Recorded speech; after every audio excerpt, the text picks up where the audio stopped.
Hello, my name is Thea Cannon, and I would like to start with a prayer, please. Please, Yahweh, in Yeshua's mighty Kodesh name, please, by the Ruach HaKodesh, please, Yahweh, let me be your vessel, let me speak for you, do your desires, your will, please, Yahweh. Yahweh willing. Please, could you put a hedge of protection around me, please, Yahweh? Yahweh willing. Okay, so I've been given this message, not just recently, I've been given this message a few times. Upsell. So, here I go. ah, so, this is what I offer you. Please, Yahweh, let me speak for you. What if everything we thought we believed to be true was not true in the sense of what we made to believe? What if there was a story out there that actually delved into the supernatural and why society goes about their business, living day in and day out, being in a system that's created to keep them preoccupied, stressed and fearful, constant fear, stress, and always working to ascertain the essential needs that you need for your family in order to survive. So these things that we need to survive are used in a way to control us. And in the society we live in, we're made to believe that this is how it's meant to be and this is how we're meant to live. But what if I told you that it's been like this before? And what if I told you that back then they had even bigger and better technology than what we could even imagine today? What if we were being told that we were the advanced civilization here on Earth, when in reality we could all be like sheep being told what to believe?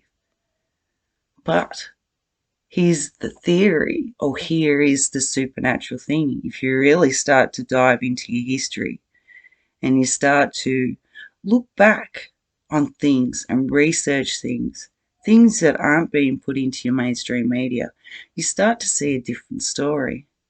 You start to realize that maybe we've all been misled. And then you start to see things that don't even make sense to the mind, because the things that you're seeing playing out in history are things that we've seen on movies that we're told are in our imagination, are stories, are myths in history. What if they were all real? What if we are being told one thing, that what if aliens, as they call them, are really something else?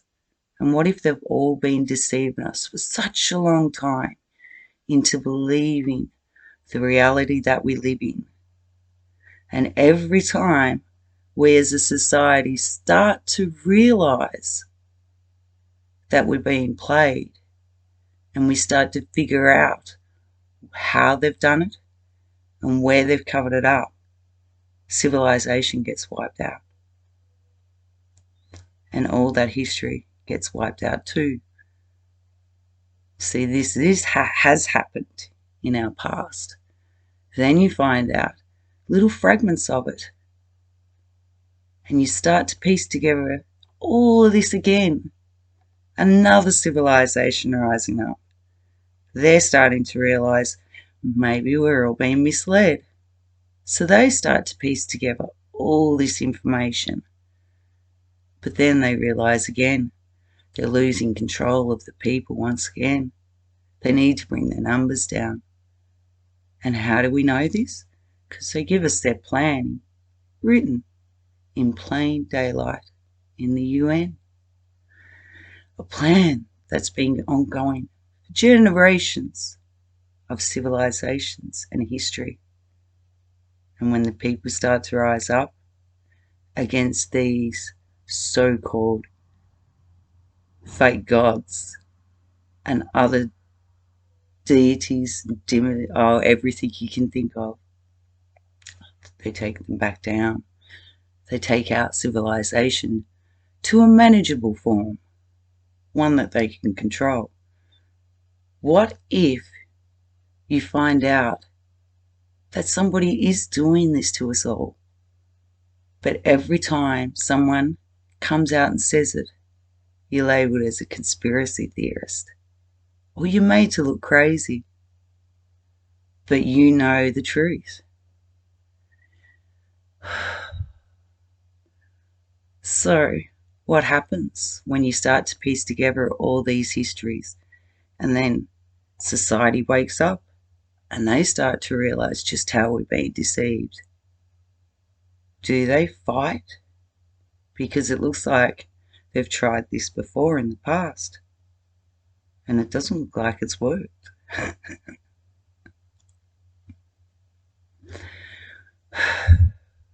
See, there is a history being covered up, one that you're not meant to know about. And all these myths and deities and all these things that we follow now as New Age and different religions, umbrellas, were all created by them to keep us as sheep, following their commands, being happy with what we have in life. Work hard for what you have. Don't look up, keep working. You know it's hard to pay off that mortgage. Keep working. Oh, you might lose your job. There's a bit of fear for you. Then you've got insurances. Someone might rob you. A bit more fear. They perpetually tell you that society is a bad place. Then they perpetually tell you that different races in society are not as advanced as other ones. So if you're programmed to think this way, even though you know in your own head that you are not this person, but you're constantly being told that you are, eventually you start to believe that which you know is not true. And you start to get programmed by them into believing the bullshit that they feed you.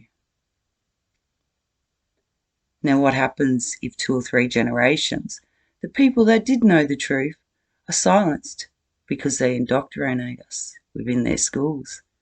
And these children are made to look at their parents like they're stupid or crazy for what they're saying. And the schools raise our children up within 2 or 3 generations. All the truth that we once knew is now labelled as a conspiracy theorist or conspiracies. And you're crazy for even saying such things. Imagine if they had that much control over society. Now, imagine if they lost that control. Pre-COVID, can anyone remember back to what was actually happening in the world? There was a lot of protests going on throughout the whole world, and people were standing up to their governments, and then voila, COVID happened. You're all kept inside, isolated. We haven't really thought about those things in a while, have we? Sort of like they got put under the carpet. But we remember. So, they're losing control. What have they done in the past? Well, they've tried to wipe us out. How?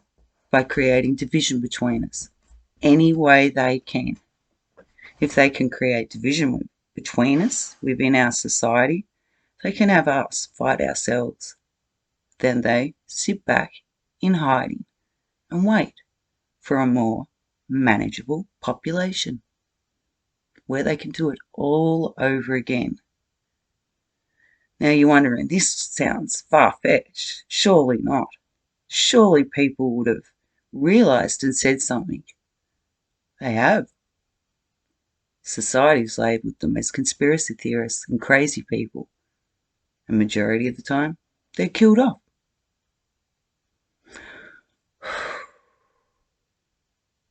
So, what do you do when you realise you can speak your truth? You can say it out loud, But then what do you do when you realise that these very people who have been controlling us and manipulating us for generations and generations and civilizations all come back to the Bible? You wouldn't believe me, would you? You know, we're given these Bible stories, but do we actually look into the history of it? Because for me, some things just didn't sit right, or I was made and asked by God, Jesus, the Elohim, Yeshua, the Ruach HaKodesh. I listened. I started exploring the history, what was happening when this Bible was being written in certain periods of the time. Now, you see giants, and then you find out that the fallen angels were originally here on the planet and they mingled and had children with humans. Sounds a bit far-fetched, hey? But then you start to piece together history and you realize that these children of the fallen angel, called the Nephilim, have been portraying themselves as these mythological gods. Even the fallen angels have, and the devil, Hashatan.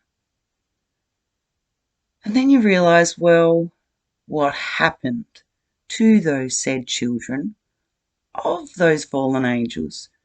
You know, like this was before Noah and the flood, back in the days of Noah and the flood, when the angels had mingled with the humans and they had giants.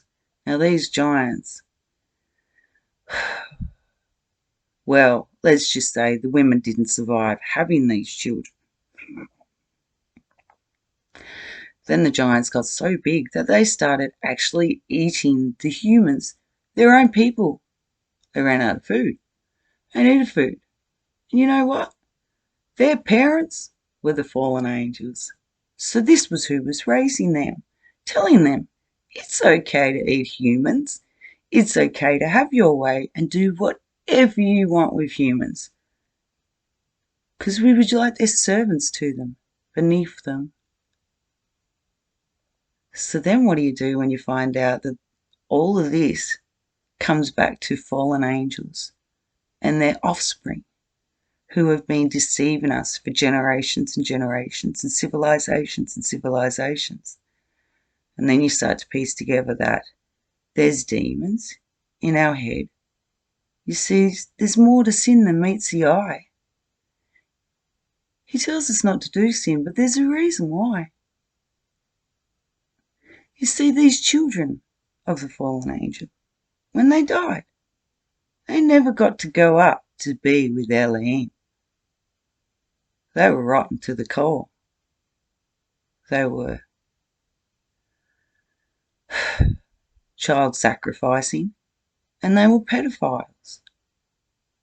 They were rotten to the core. You see, and that wasn't the only thing. The fallen angels like to experiment on us. Recently, watching a documentary on India and the first temple that they've ever found, you start to realize the fallen angels couldn't help themselves.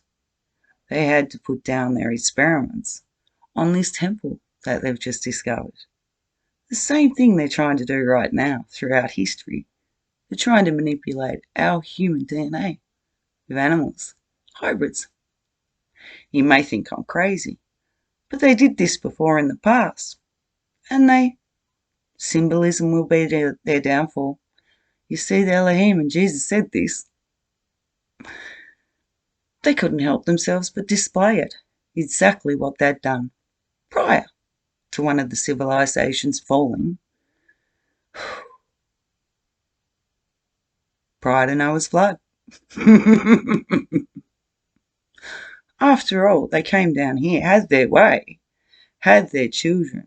These children then died and became demons, stuck in this dimension to haunt us. Because if we were tempted to do anything, we actually invite them into our head, because they're the ones that give you the thought. And if you go down that thought pattern, and you enjoy what they're giving you as a thought.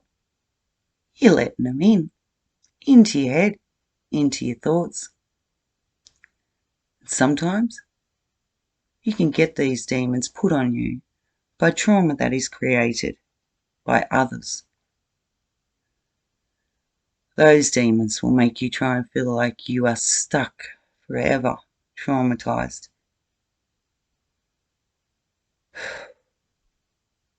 See? You have to be careful. See, all of this sounds unreal, but then you think, you love your movies, you love your games, but what if I said that most of them are based on exactly what I'm telling you was happening? Spiritually, you are fighting the fallen angels and their offspring in your head, but you're also fighting their way, their system that they've created to try and keep you in your place. So what do you do when you find all of this out? That there's this huge conspiracy that the fallen angels and the devil, Hashatan, have created in order to keep us as a society from knowing what really happened. We're told to believe all these mythological gods and goddesses and all these different umbrellas of religion to keep us from having a personal relationship with the real God, with Yahweh, with the Father, because you don't need it through someone else. It's about you and I having a personal relationship with them. You won't get it through anyone else. You got to seek it. And the only way that you can seek it is by getting to know his son, Yahweh's son, Yeshua, Jesus. See, he is the way to the Father. If you get to know him, and you get to know what actually did happen throughout history and in the Bible and everything that's been covered up, you start to want to fight for them, because you'll realise exactly what Hashatan and his fallen angels have been up to. You're going to be angry, but you're lucky, because there's a few of us that are going to believe you now. In the past, some people always thought they were alone in their thoughts, maybe end up thinking that they were crazy themselves, believing everyone else around them. Turns out they were onto the truth the whole time. Now we have this technology that the fallen angels have given us. Let's use it to our advantage and spread this story here and there so that everyone can realise just how we are being deceived.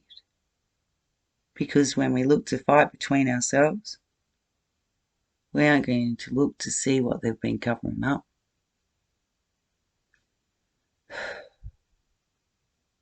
They love drinking our blood for some reason.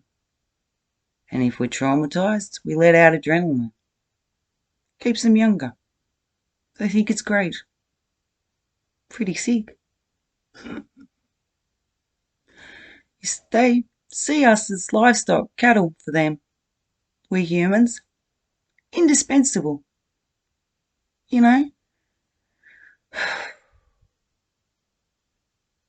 You see, Hashatan too says in the Bible, he doesn't like us. He grew jealous because we got to live here on the earth. And we got to have a relationship with God the Father. And with his Son. And with the Ruach HaKodesh.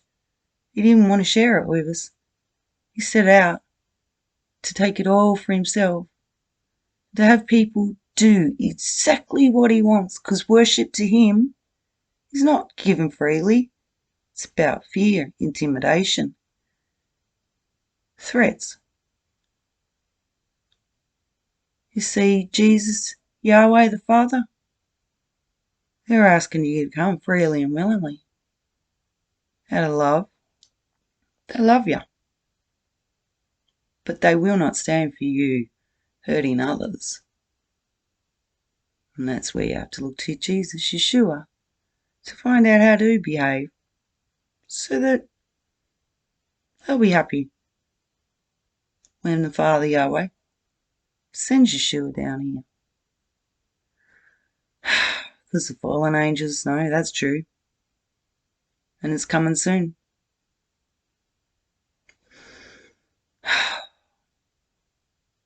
You know, even they have started to think that it's not going to come.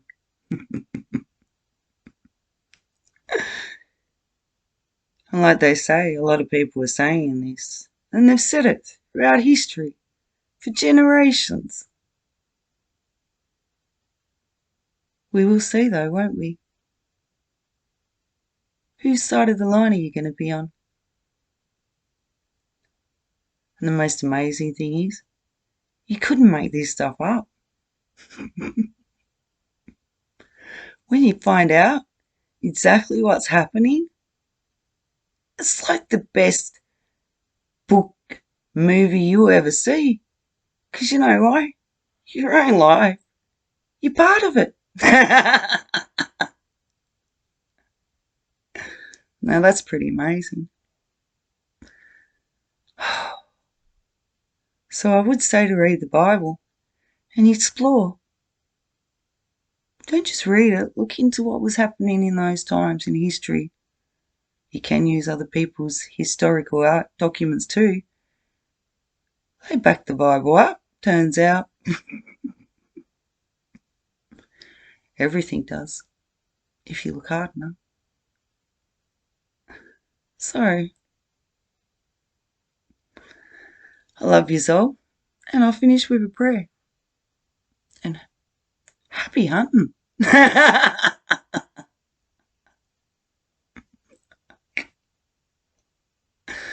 I'll finish with a prayer. Please, Yahweh, in Yeshua's mighty Kodesh name, please, could you let your desires, or please, would you forgive us our debts, please, as we forgive our debtors, and lead us not into temptation, but deliver us from evil. For thine is the power and the glory forever and ever, Yahweh. Please, Yahweh. Please, in the mighty Kodesh name of your Yaqid, your Ben, Yeshua, Emmanuel. Yahweh, please, let your desires be completed here on earth as they are in the Shem. In the mighty Kodesh name of your Yeshua. But, and by the mighty Ruach HaKodesh, and by the mightiest of all names, you, Yahweh, O Elohim, Yahweh, Ehad. Love you. Thank you.